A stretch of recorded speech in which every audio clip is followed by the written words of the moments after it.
Hey guys, welcome back to a brand new episode of Rally Caps. Today we have a very exciting guest. His name is John Stoffer. He's native to the great western outskirts of Chicago. For a decade, John and his wife Maura have been on an absolute tear with lifestyle and interior photography, working with clients as big as Chip and Jo from HGTV, Soho House, Campari, Grey Goose, Chase Bank, American Airlines, published in Magnolia Journal, Traditional Home, Modern Luxury, Architectural Digest, and House Beautiful. He was once put on a short list of favorite Instagram accounts to follow by none other than Peter freaking McKinnon. And the man was literally on a feature by GQ. Is all of that correct, John? That came at me really fast, but I'm pretty sure it's all correct. The funny thing is we inflated a lot of those things for guests already, and literally all of that was true for you. That's probably the only time that's going to be the case. Yeah. I feel like if you parcel all those clients out, yes, you can call them clients, but I feel like Instagram stuff is a different level than like actually shooting for somebody. Sure. But yes, it sounds freaking badass. So let's roll with that list. I think we're just going to go ahead and say that it is badass. So, yeah. All right, cool. Yeah. If you're listening and or watching and seeing John's beautiful face, just make sure you do yourself a favor and go over to John's Instagram account at John Stoffer, and just tell me he's not one of the coolest people on the planet after you do so. Dang, Eric. You're making me blush. So John, Eric and I know that you and your wife, Maura, have roots in wedding photography. So let's just start things off with a bit of a softball question. What was the pivot for you, the two of you, from wedding photography to interiors and lifestyle? Yeah, I mean, when we launched our business 10 years ago, weddings were kind of the thing we fell into. I mean, we were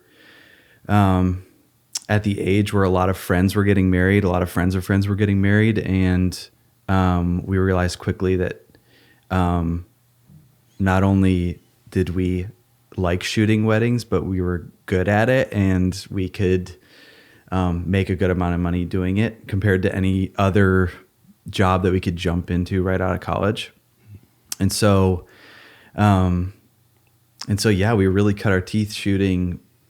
I mean, we were shooting 40 weddings a year for a couple of years straight, especially before we had kids. And it was cool. I mean, weddings, you have to think quickly on your feet. You have to really know your camera, but you also have to be really good with people while you're doing your craft. So we were able to learn all those things in a relatively, I mean, weddings are high pressure, but it's not like somebody's paying you exorbitant amount of money to do that and to perform. It's a wedding, so you're shooting, thousands of photos, and people are generally happy seeing their face unless you really, really screw it up. So we were able to learn quickly and learn how to work together really well. And all along, actually, so my mom is an interior designer, an established interior designer. She's incredible. You should check out her stuff. Jean Stoffer Design. Unreal. But yeah, she's way more talented than I am. But she actually bought me my first camera in college. Well, in high school, and then a better one in college to shoot her work. She saw what it would take to hire an interior photographer back in the early 2000s or end of 2000, like 2010. And she was like, I would rather buy a nice camera and a lens for you. She bought me the original 5D and a 50 millimeter 1.2, and which was completely the incorrect focal length to be shooting interiors at, but that's what she bought me.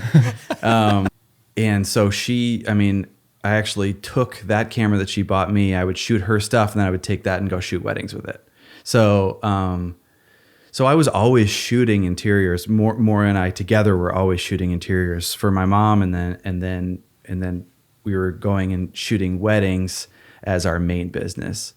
And then as the years passed, it slowly became, it was always a lot of weddings, but then it became, 20% interiors, 50% interiors. And now this year, because weddings aren't happening really, we're like 90% interiors, 5% weddings, 5%, 5% commercial work. Or, I mean, those aren't exact, but it's a lot of interiors, but interior and architectural stuff. I actually never knew that story that your mom got you started, and that's really cool to see.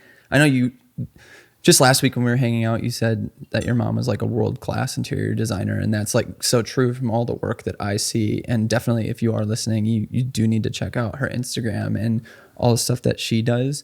But it's really interesting to hear you say that when so many other creative people and creative entrepreneurs don't get that kind of support from their parents, when it's just like you need to go to college, you need to do these things, you need to get the degree, all that. It's just really cool to hear the stories of parents being like, no, I want to facilitate this creativity within you. And it's just cool to see that collaboration kind of happen from the get-go. Totally. My mom is, she's an interesting one because even though she's so established as an interior designer and she's like her look and her ability visually is remarkable. I think the reason that she's done as well as she has is because she's just a hard worker and she does her homework and she's super pragmatic and she can, she can crank out work and she can learn from her mistakes. And I'm sure there's a lot of other people that maybe have a better touch on color palettes and whatever else, but like she's gotten to where she is because of like learning and not stopping learning and pushing into her mistakes and getting better and then just working really hard and grinding. I mean, that's a buzzy word, but that's my mom for sure. And that's what I've learned from her. So that's very cool to have a parent model that for you, especially as you run your own business. And honestly, hearing that, it gives me a lot of incentive and motivation to do the same for my kids. If they want to go that endeavor, run their own business, or, just give them those options and help them to kind of facilitate if that's the direction they want to go. Dude, yeah. I love hearing that. Yeah, it's funny because when you're in the moment, those things are happening and you're just like, yeah, that sounds fun, that sounds cool. But to actually have a supportive parent that's pushing you and really like collaborating with you in a way is I mean, like big time pushed me to the place that I am, for sure. Totally. And I know, Steven, like you had the chance to kind of get into music coming out of high school. How was that with your parents?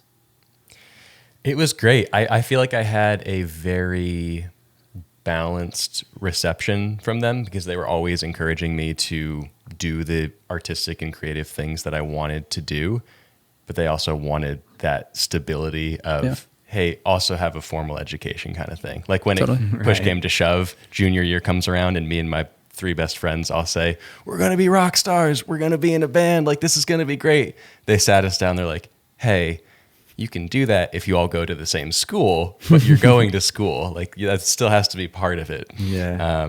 So I think that was a very reasonable approach in hindsight, especially for the direction we were kind of, pitching ourselves in. But, if anything, I'm especially glad I went to college because that's where I found photography in the first place.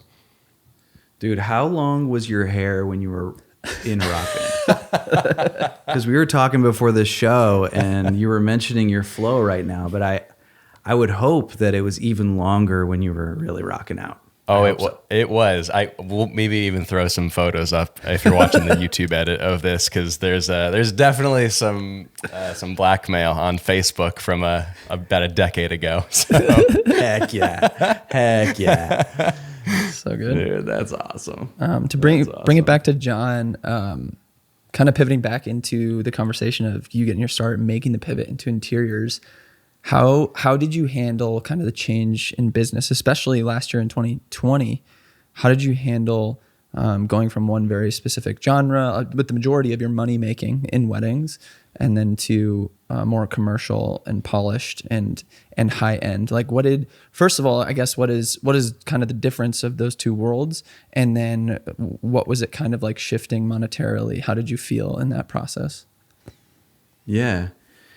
Well, it's a totally different, I mean, if we're talking money, it's a totally different way of earning because with weddings, I mean, Eric, Stephen, you shoot weddings as well? Mm-hmm. Okay. I mean, you book things really far out, year out. And for Maura and I, we take 50% down, like right at the time of signing the contract. So you kind of know, I mean, last year was kind of nutty. So you, like, what we thought we knew, we didn't know. But you can kind of forecast and be like, okay, I can at least, pay my mortgage with the contracts that I know coming in for 2021. And then everything on top of that, interiors wise, was kind of icing on the cake. So I kind of had that stability in my mind and knew where interiors and commercial work, sometimes they'll come to you and say, hey, I want to shoot in 2 weeks. Can you make it work? And I say, okay, let's do it. And then I send them an invoice when I deliver the photos, and it might take them another month to even pay me. So it's definitely different in that way. Weddings are totally front ended and so planned, where interiors and commercial work, although it's planned, it's usually not more than like 6 weeks planned out. So it's definitely a little more, I mean, if you're an anxious person, it might be a little bit scarier because you don't have those things locked in like you do with weddings. But it also can be really rewarding if you're nimble. You charge a certain amount for shooting and for the rights to use the images for that client that hired you. But then there's also, there's ways of making money after that where you can sell the rights to the images to different vendors, like the builder or the architect, or even like the people who manufacture the lights or anything like that. And that's been kind of a cool shift for me to see, like, you can monetize the stuff that you've shot already. In different ways after the fact, where weddings isn't that case. I mean, obviously you can sell prints and whatnot, sure, but it's just a different thing. Yeah, I'm sure it's a lot more money. And I feel like I ramble and then I don't remember what the question was. No, you answered all of it. That was great. No, I think you selling to different vendors is really cool to hear. We had a conversation earlier today before this recording, kind of talking about how in my personal business endeavors right now, we're kind of just like, you use the metaphor of like deer hunting. It's like using the whole deer and partitioning off like a whole, like right, taking every part.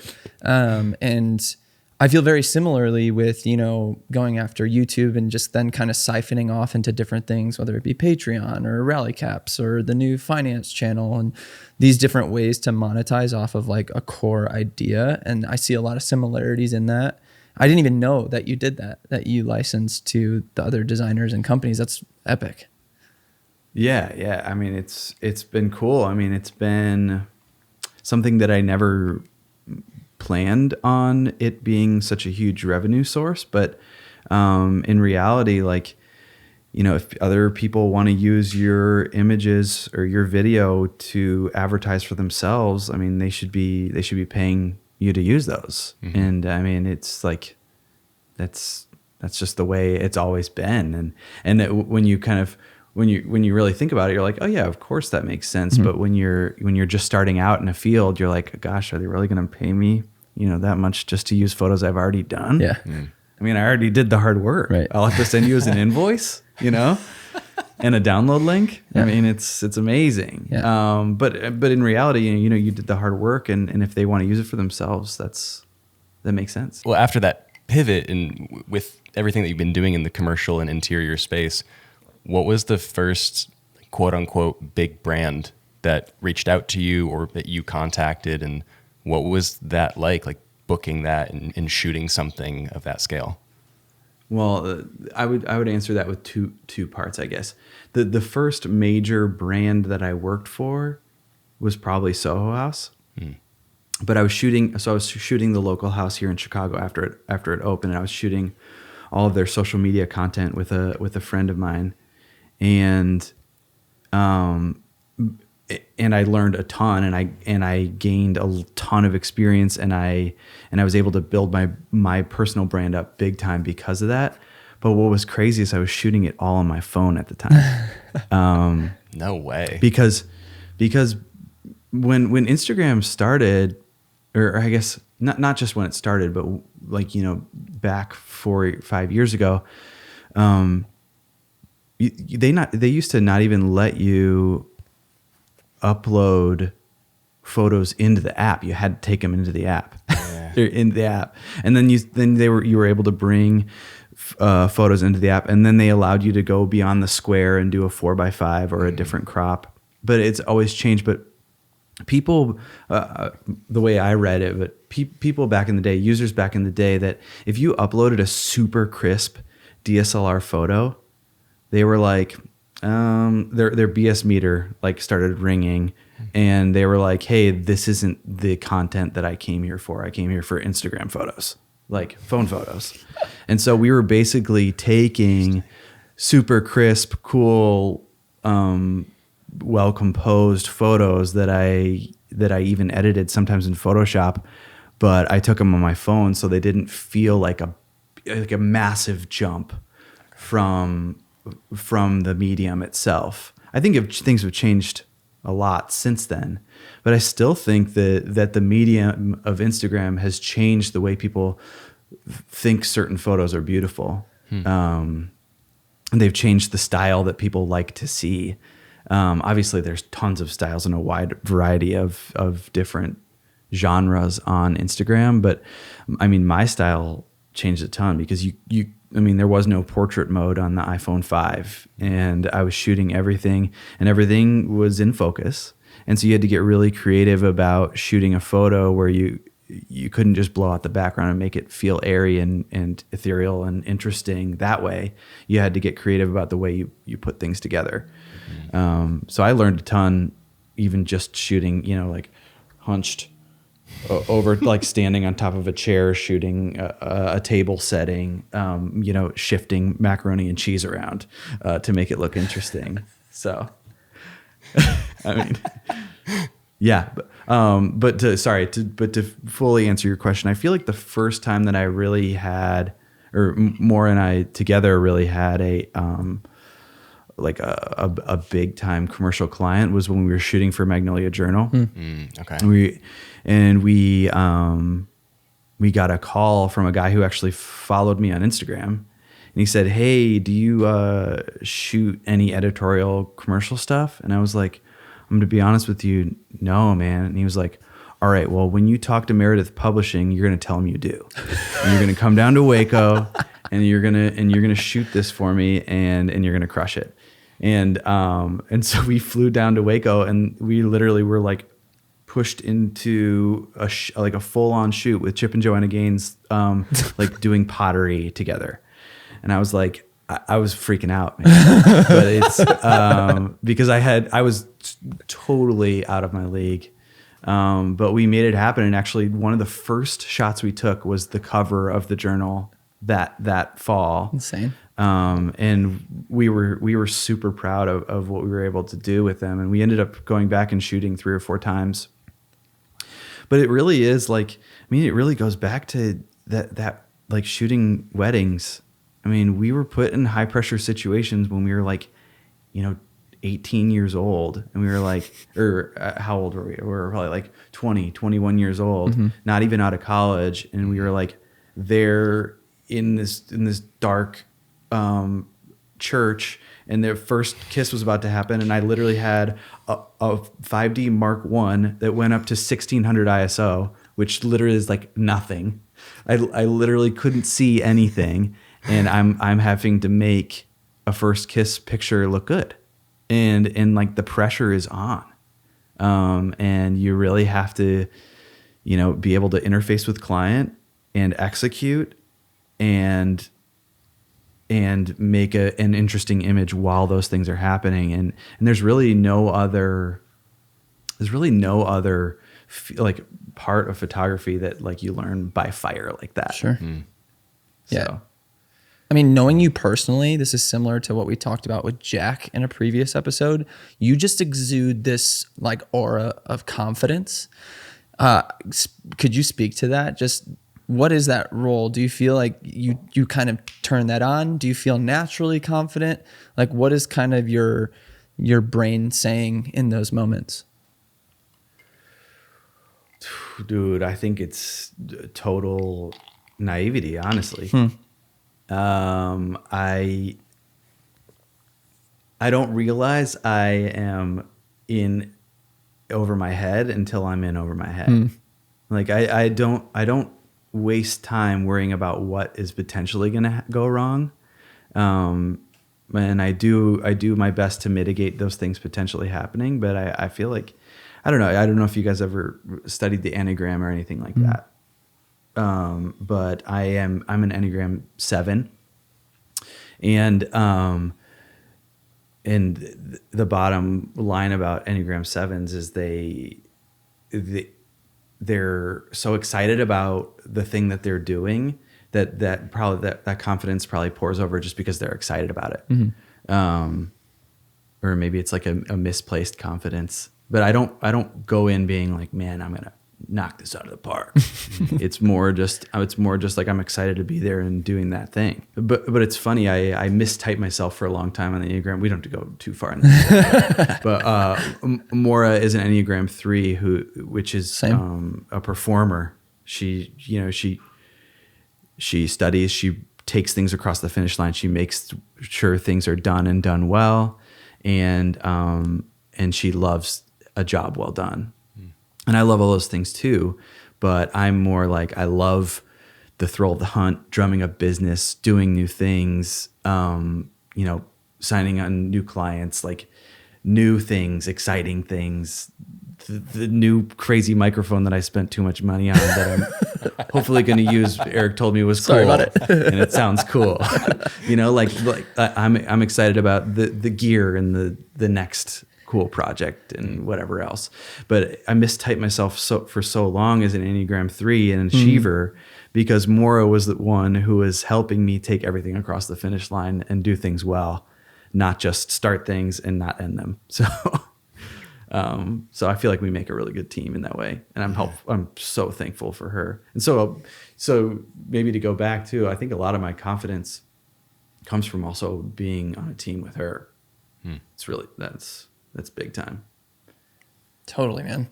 Man, that's so good. I think so many people are going to hear your credentials, probably already follow you on Instagram because who doesn't, and hear that about you and feel a lot of reassurance that we just all feel it, like going into situations where we're uncomfortable and feeling like we're not enough to accomplish a job or a task because we haven't done it before.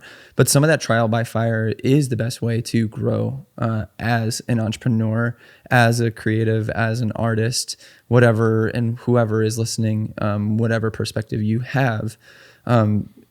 It's so true of my life. I know Steven's as well, and plenty of people we talk to that we're all sort of just in that same boat of having those moments of just feeling horrified and not confident, but seeing it through to the end and pushing yourself, even if you do feel that way, and coming out the other side and just being like, now you know, when you went to Magnolia, you that was horrifying, but you shot it and you said you went back and you did what they thought you could do because they knew who they were choosing. They knew your work. But yeah, there's something about like actually executing and making it happen. Oh, totally, man. Yeah. Totally. I mean, you read all the clients that I've worked for in the past, and I still feel like I step into every shoot and I'm like, well, here we go, faking it until I make it. Like I don't feel like I've made it to anywhere. I'm just always trying to learn and do better. And if you have too much confidence, I feel like you're going to shoot yourself in the foot because you're gonna show up and you're gonna realize that your confidence misplaced, because every job is different, every client is different, and as soon as you think you know what you're doing, you're gonna be knocked on your butt. Something else I've noticed about your character, John, with working side by side with you, because we have done a handful of commercial shoots together, you on photo and me on video, is that I did mention earlier that you have this air of confidence, but you also have this air of balance of humility. And the two combined, I feel like is the craziest one to knock out when you're coming in and helping a client out and coming alongside them.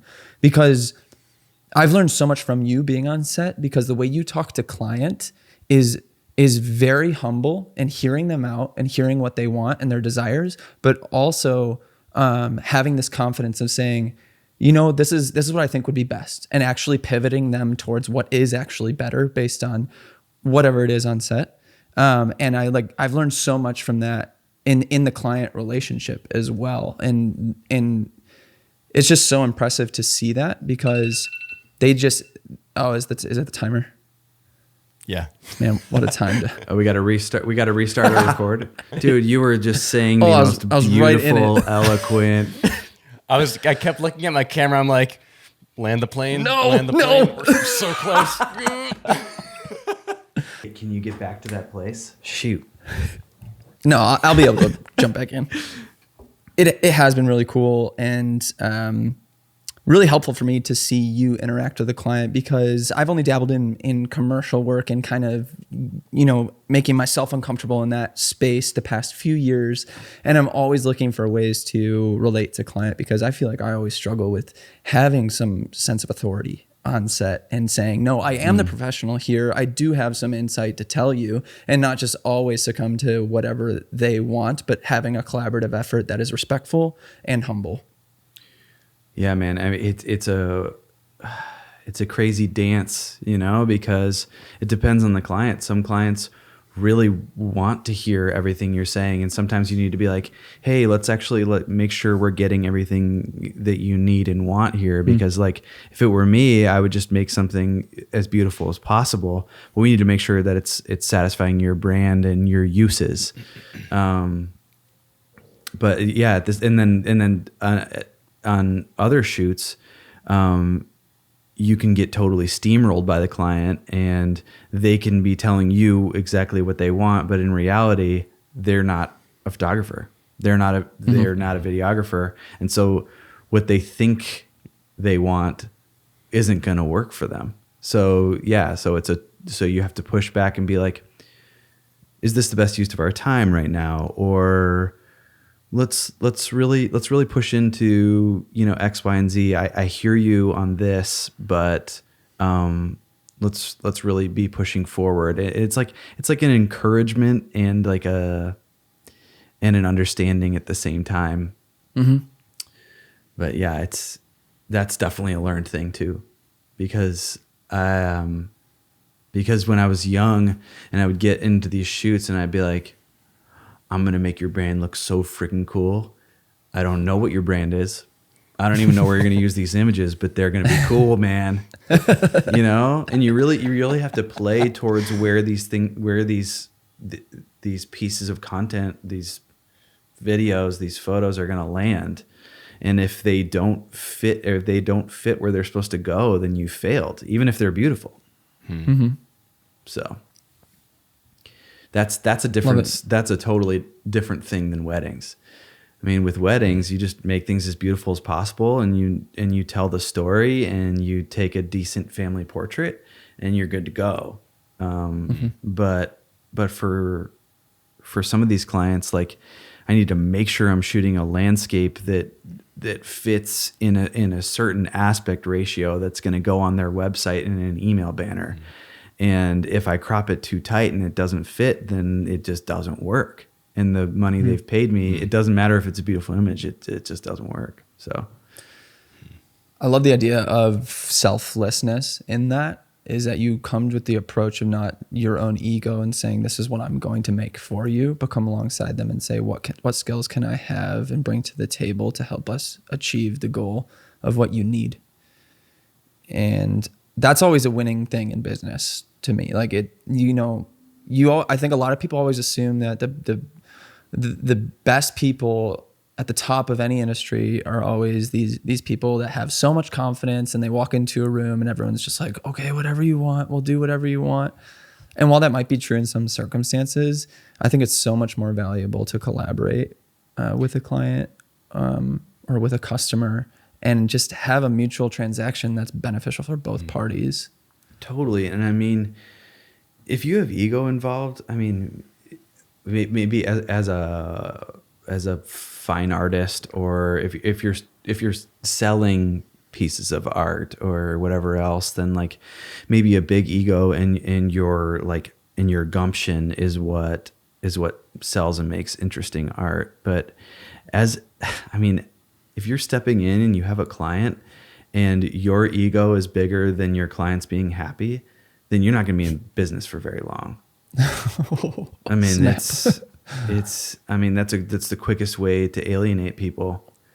And it really is. I mean, like going back to what I learned from my mom all these years, like she literally ran her business out of our house, and she knew what she loved in terms of visual, like the visual way a kitchen should be laid out, or colors or whatever else. But she also knew that she had a client who's going to be living in that kitchen or that living room day in and day out. And if they weren't happy, even if she thought it was beautiful, like if they weren't happy, then it was a total fail. And she wasn't going to get any word of mouth business from them. And she was going to have an unhappy client. And in that like pragmatism mixed with a sprinkling of your own infusion of art is what makes a photographer who's pushing into client work successful. I mean, if you need, like, if you can't put yourself aside, you need to find another way to like push your art out into the world. You should, I mean, they should obviously work hand in hand, but like go shoot your own work and get that and scratch that itch that like about the stuff that gets you really excited. And then go shoot for clients and really hear what they need and want, and realize the reason that they hired you was to shoot your style, but your style so that your work works for them. Yep. Yeah, I love to hear it. That's what so many people need to hear.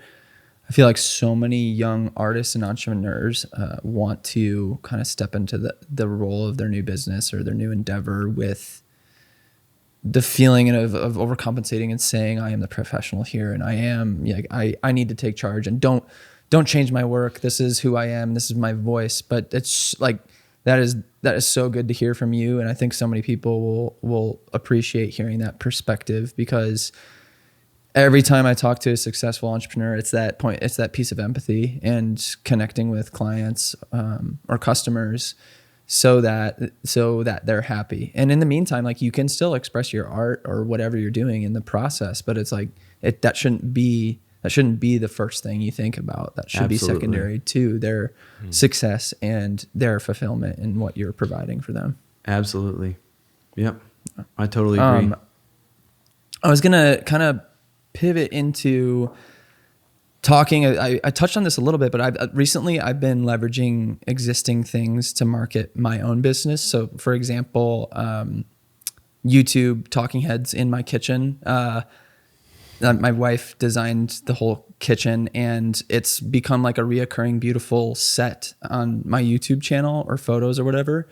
And I use the studio for all the vibey stuff. And using those things to grow new side hustles, like, Rally Caps, this podcast, and a new YouTube channel for finance. I know that you do the same with a lot of your spaces. So could you talk a bit about like the home you just sold, the home that you just moved into, the studio that you use, all those things, and how you leverage those spaces to kind of market yourself and what you do?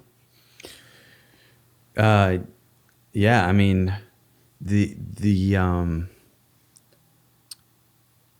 space in which you live and you work and you shoot, at least for me, it changes my comfort. It changes my inspiration, and it can motivate me. But also, I heard this quote a long time ago in an article in the Wall Street Journal. It was like the off-duty section of the Wall Street Journal is amazing. I don't know if you guys ever have read it, but they have amazing artists. They have amazing artists on there. And I remember there was this one. I think she was a clothing designer or something, and she said, "One of my main goals has been making my art, my home, and what I wear all speak the same language." And that's inspired me ever since. And I think about it all the time. What I wear, I look like an absolute 90s dad right now, but so maybe the wearing part is not in there, but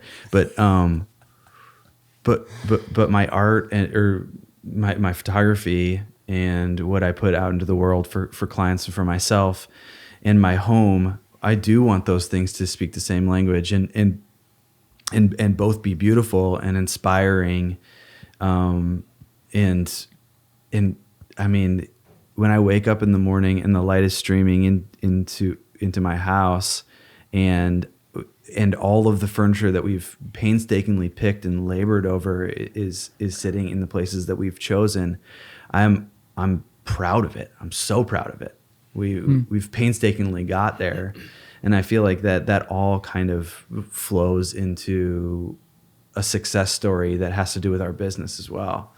I mean, when I post an Instagram story or a post in my home, I want it to be impressive because people are looking at that and saying, not only can this guy take good photos, but like the way he lives his lifestyle, he doesn't leave a stone unturned. Like you can't, you like the whole having a messy desk and then having like a focused work session, and how people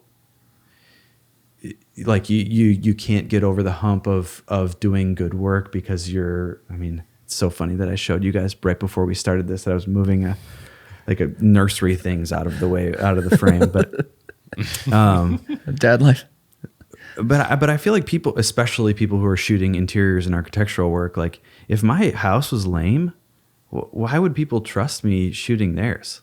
If I didn't say, wow, like I love the texture that you have and the layers in this house, because I understand like the way those interior design elements work, they can be like, wow, I trust you to shoot this because you get it. Because you get it, not because you're an interior designer, but because you actually enjoy this and care. And I feel like that goes, I feel like that goes to weddings too. I feel like, Eric, I would imagine people just inherently trust you more because you have a loving wife and kids, and you love being with family, and you love family. And people are like, okay, I trust this guy to like take pictures of me and my family and my future family. There's something there. Obviously that's a different comparison, but the interior and architectural stuff for sure. And it's also inspired us the opposite way, where we've been in all these beautiful spaces and we're like, man, I want that for me and my family too. Yeah. I mean, when you step into a space that's really well designed, it changes the way you feel and the way you live. Speaking of family and seeing as we're all dads here, you and Eric with your 3 kids apiece, very impressive, guys. Well done. And me with my my 2 cats. I'm genuinely curious. John didn't know you didn't have kids. You just sorry, man.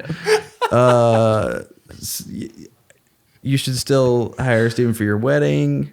He understands love with his cats. If you have cats as guests at your weddings, you could definitely trust Steven. If you're ever having a cat wedding, if it's a blessing of your animal or a baptism, with Schultz, man. Shoot with Schultz. Shoot with Schultz. shoot with the Schultz for the feline festivities. Wow. He's just giving you catchphrases for your business, man. I got to write all this down real There's a quick. mentor If you guys session. could just pause. Write it down. Oh man. Sorry. What were I you was going saying? somewhere with that, but I'm really, I liked shooting with Schultz so much that I'm really locked in on that now.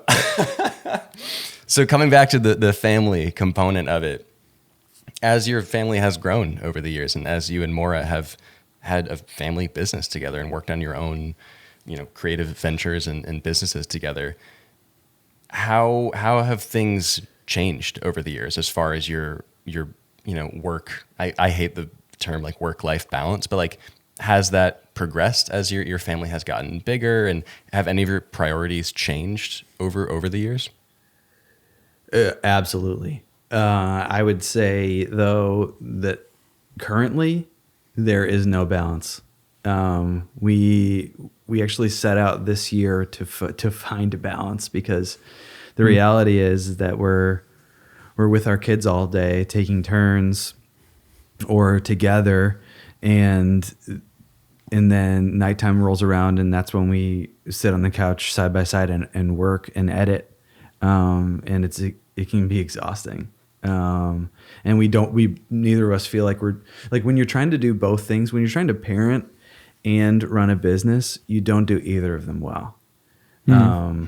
So you really do need to carve out. I mean, obviously there's a lot of things that can overlap, and they have to overlap, because you can't just cut off like two very like important appendages of your life. But we need to get better, especially with the amount of work we have growing, and especially a lot more happening during the week, where we used to just shoot weddings. So we would, find a babysitter on the weekends, and then, have the weekdays not off, but, very flexible. But when we're going to shoots 1 or 2 days a week, it can get exhausting trying to balance those things. So, I mean, we don't have it figured out. We're burning the candle at both ends. And we're just trying not to let things fall through the cracks. I mean, when we're on set and we're shooting, that's one thing. I can be fully on and fully focused on what I'm doing. But when you have a 1-year-old that needs you, that's hungry, or that needs to sleep, like, that takes priority. So yeah, priorities have shifted, and I think it's gonna always be a learning curve, and we're always gonna be trying to figure out how to figure those things out. I'm hoping next year, with kids going to school and whatnot, that it's easier, but it's never an easy thing being a parent and running your own business, especially out of your house. So if anybody tells you it is, they're freaking lying to your face. Eric can back me up. Yeah. I mean, even a follow-up question to that is, like, do you have hope for the future and that things will slow down, or do you want to create some more passive streams of revenue, or do you have any dreams or hopes of what that could be in the future, so that you're working less and able to just spend more time with them? Yeah. I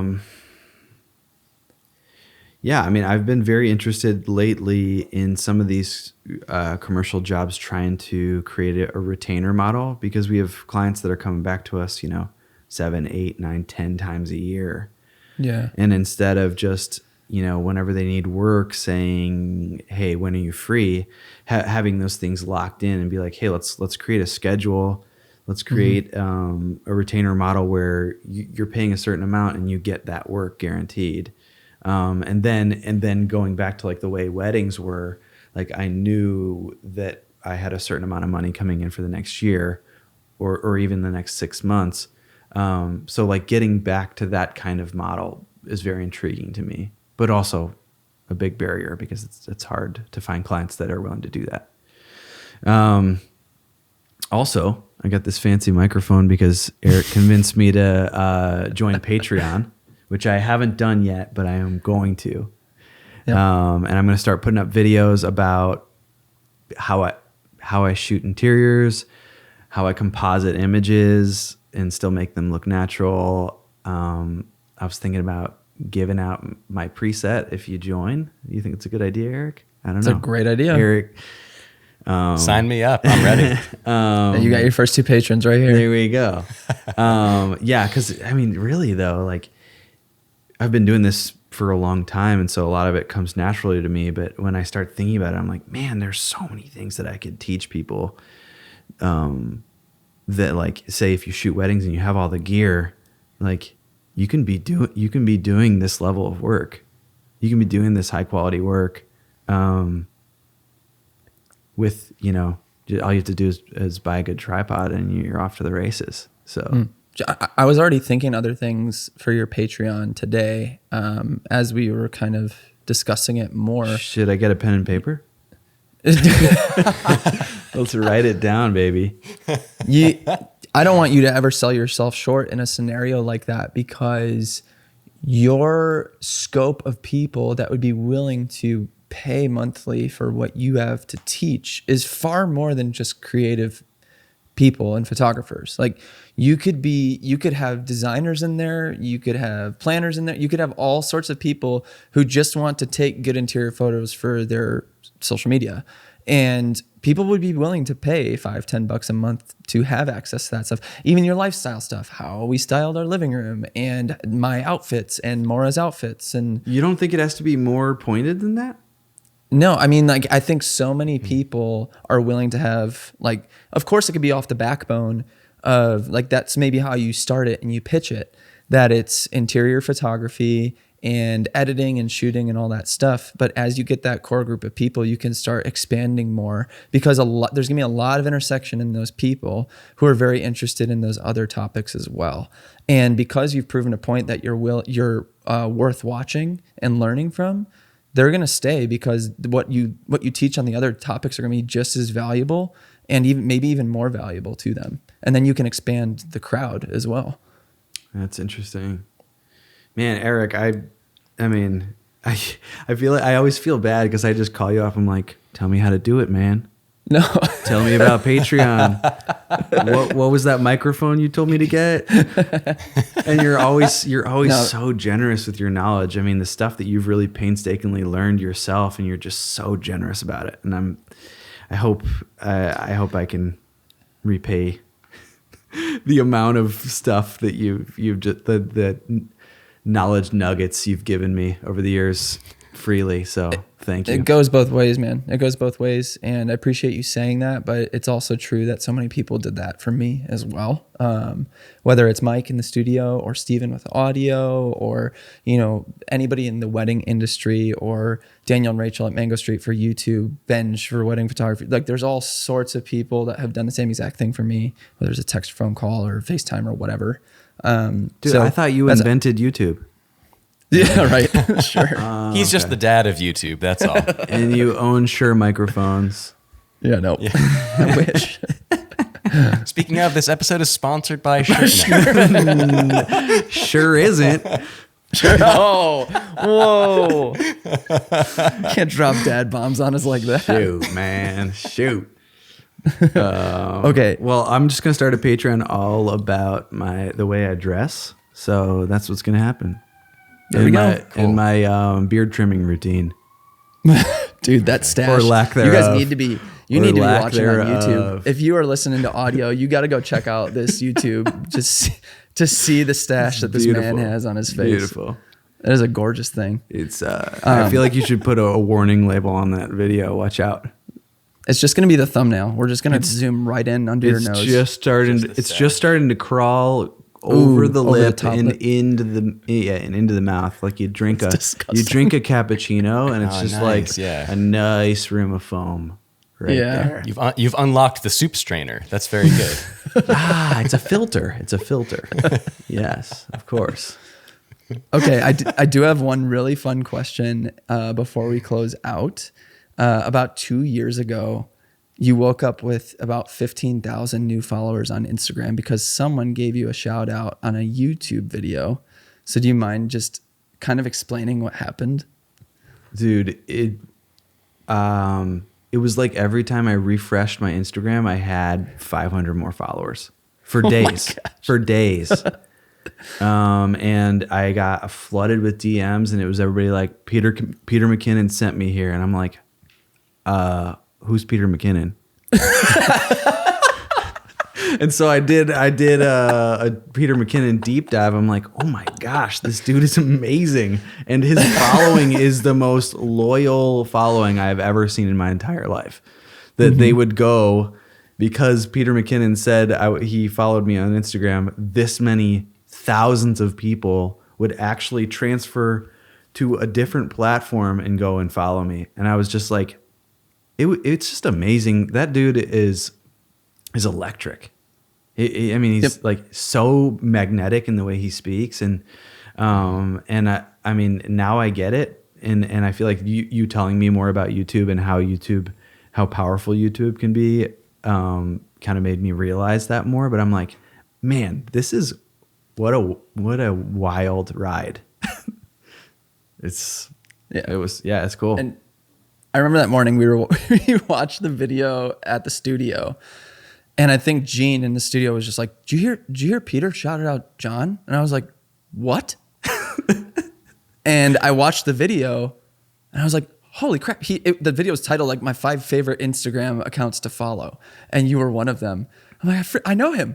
And I text you. I'm like, yo, that Peter McKinnon shout out though. And all you said was dog, like period.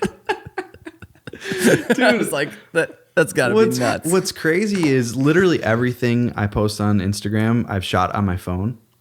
Which we never covered in this episode. That's insane. Yeah, if you go look at John's Instagram, it's all on his phone. And I mean, it's not because I've thought about switching over because I have so many photos that I absolutely love, but it's just like there's some sort of barrier in my mind where I'm like, Instagram is on my phone. I shoot the photos on my phone and I post it on Instagram. And for some reason, I just like literally can't make the switch to posting DSLR photos for some reason.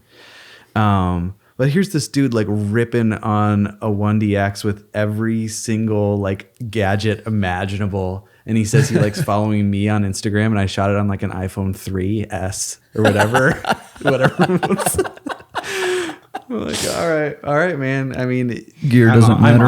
I'm honored, but you might want to just like do a recount on your top 5 there, buddy.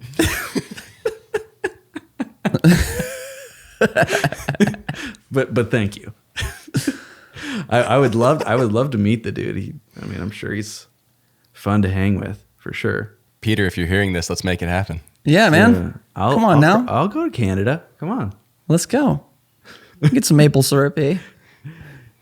Yeah. Oh, now he's not going to want to. No, dang it. Okay, I retract my. You freaking ruined it, man. We seemed cool until you said the maple syrup thing. Well, John, thank you so much for hanging out with Seriously. us for this episode. It's so kind and so generous of you to give us your time. And we just want to close by turning that back around on you. Where can everyone find your work and follow along with what you do? Yeah, you can follow me at John Stoffer on Instagram. You can see my wife and I's interior work at Stoffer Photography Interiors at Stoffer Photography Interiors. That's all DSLR high res stuff. And if you want to see some of our wedding work, it's Stoffer Photography Weddings. And I don't have any of our commercial work online, but DM me and I'll send it to you or something. Maybe this will be the pressure for you to get the Patreon up and running before this episode drops. Oh, so yeah. It'll be linked in the show like, notes. There we go. Yeah. There you go. Heck yeah. Let's do it. And like, if not, you can I just just- mail envillopes of cash to John, and you can just trust that he'll sign you up for it. Dude, we'll see when we all hit and end record and all of the footage I send you is absolutely awful. You'd be like, maybe just not do Patreon. It's too hard for you, man. It's too hard for you. As soon as you can do a still photograph, but as soon as you try to do video and audio, you're out of your league, man. So let's hope that's not the reality. It's definitely not. I do have this fancy Shure microphone, trademark TM, sponsored by Shure. Rock and roll, man. Dude, Thank you was so an, much. It was an honor talking to you guys. I appreciate your thoughtful questions, and I hope this was helpful for people. It will be, for sure. Cool. Thanks so much, John. Yeah. Appreciate you, man. Good night. Later, buddy. Later.